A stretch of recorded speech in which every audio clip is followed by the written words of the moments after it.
hear, I don't have the skills, or that's not my personality to be a leader.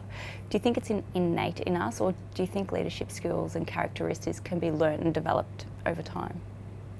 I'd be out of work if they couldn't be learned. So absolutely they can. They absolutely can be learned.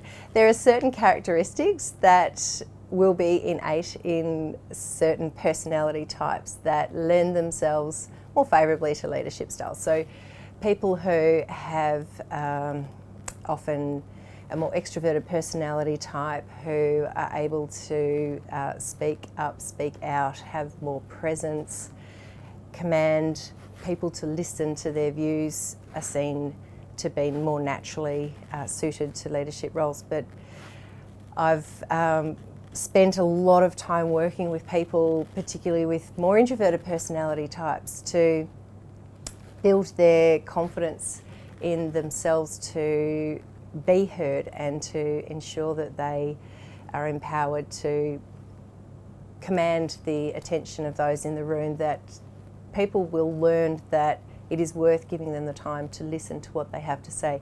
More introverted personality types need to process their thoughts, they need to think before they can say.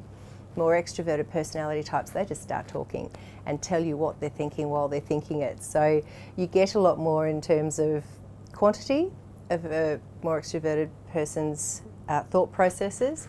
Although if you wait to hear what the more introverted personality type has to say, it's more thought through and you will only get the end result of that thought process, not the whole process along the way.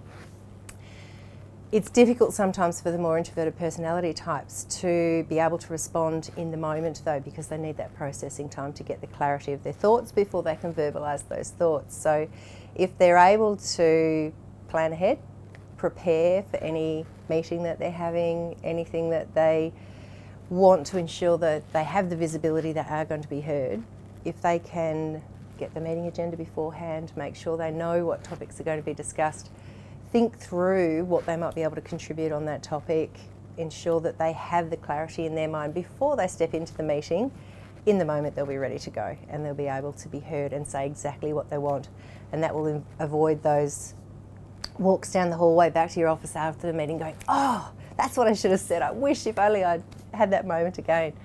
So it's understanding differences and looking at where your strengths lie and how you can absolutely capitalise on those strengths to shine where you have the opportunity, or create the opportunity if it doesn't readily present itself. But also understanding when your style is not going to be the most effective, or it's not going to get you the result that you'd hope for in the moment, and figure out, how do I then approach this situation to be as effective as I can be. So if you know that you're a very introverted personality type and you are going into an important meeting where you really need to make an impression, do your homework beforehand, preparation, and you'll be ready in the moment.